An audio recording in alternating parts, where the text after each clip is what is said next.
Good morning, everyone. AJ, Sales and Marketing Manager, Grant Cardone's office. Happy Tuesday. Hope you guys are doing well. I wanted to discuss something that came up yesterday with a prospect, and that was the topic of the competition. So we get a lot of salespeople that have struggles, daily struggles in really addressing the competition. Listen, your customers are going to. Some of them are going to play games with you. I'm not going to lie, okay? They're going to pin you against each other. They're going to price shop. They're going to say, "Hey, Joe's Plumbing down the road is, $50 cheaper than you guys." So, how are you prepared to handle this? Rule number 1, never ever ever ever badmouth the competition, okay? In fact, you want to address it, but you want to address it in a way where you're building value in your own product or your own service, okay? Again, this goes back to selling yourself. Number 1, sell yourself. Number 2, showcase why your product or your service or your company is better. That's really what it comes down to. But never, ever badmouth the competition. That's just not a good look. You don't want to do that, all right? It makes you look bad. Really bad. And it also shows really unprofessionalism, okay? You don't want to be unprofessional, okay? In fact, you don't want to compete, like Grant says. You want to dominate. Here, we don't even recognize our competition because we know we're blowing them out of the water. That's not an ego thing, it's a numbers thing, okay? It's about being prepared. Again, if you are prepared, if you are trained, and if you show up to practice every single day, just like, I'm going to go back to sports, guys. LeBron Kobe before he retired, Michael Jordan before he retired, all the greats, right?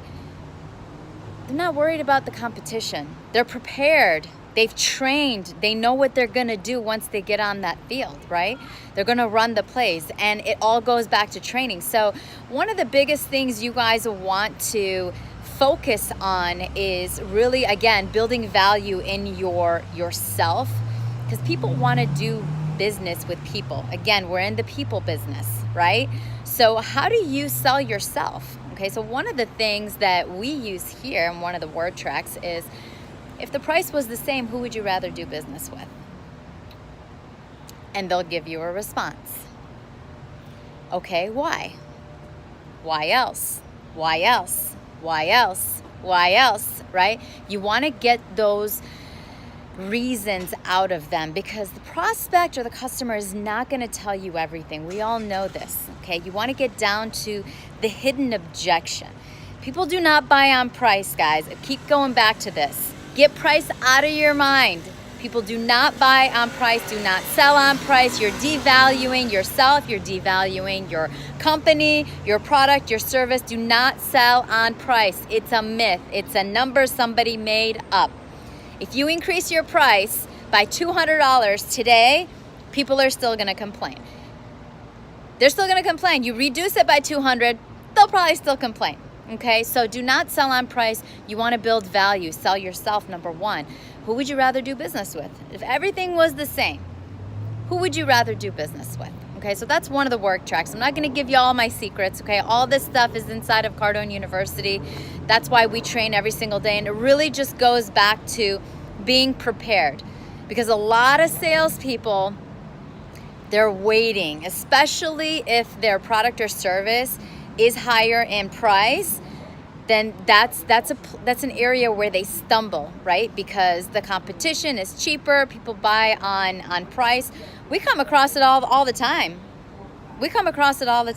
Our competitors, we're not the least expensive. So how is it that we are not the least expensive in the marketplace, yet we dominate the marketplace? How is that possible? So that's just proof in the pudding that people don't buy on price. They buy on value. They buy on the people they're doing business with. So number 1, never badmouth the competition. Number 2, know your stuff. Be prepared, because it's going to come up. People are going to price shop you. They're going to pin you against each other to see who can give them the best deal. Okay, people just do that. It's human nature. Number 3, sell yourself. Build value in your own product. Don't be focused on the competition, their product, their service. You shouldn't even be focused on them. It's irrelevant. We don't even consider the competition. They're not even competition to us. I know a lot of you guys think that we might be egotistical, but it's belief and confidence in your product and in yourself and what value you are bringing to the table. If I work this hard to earn your business, how much harder do you think that I will work to keep your business? It's another word track for you guys. I'm just giving you guys just free stuff today. So I hope this helps you guys. I know I got on a couple calls yesterday, and a couple of the salespeople, they were asking about how do you address the whole competition challenge, and people coming to you. Well, the insurance broker down the street is, they're cheaper. Don't sell on price. Sell yourself. It happens every single day. People do not buy on price. They buy on value. They buy a good attitude, as I mentioned. They buy the salesperson who they want to do business with, and people will pay more for a great service. I promise you that. So I hope you take these little nuggets, put them to use today and tomorrow and every day following after that. And if you guys want more information on where all of this information's coming from, all these golden nuggets are coming from, they're coming from inside of Cardone University. I'm a product of the product. If you want a free demo, feel free to reach out to me. And I hope you guys have a great day, and I'll talk to you soon. Take care.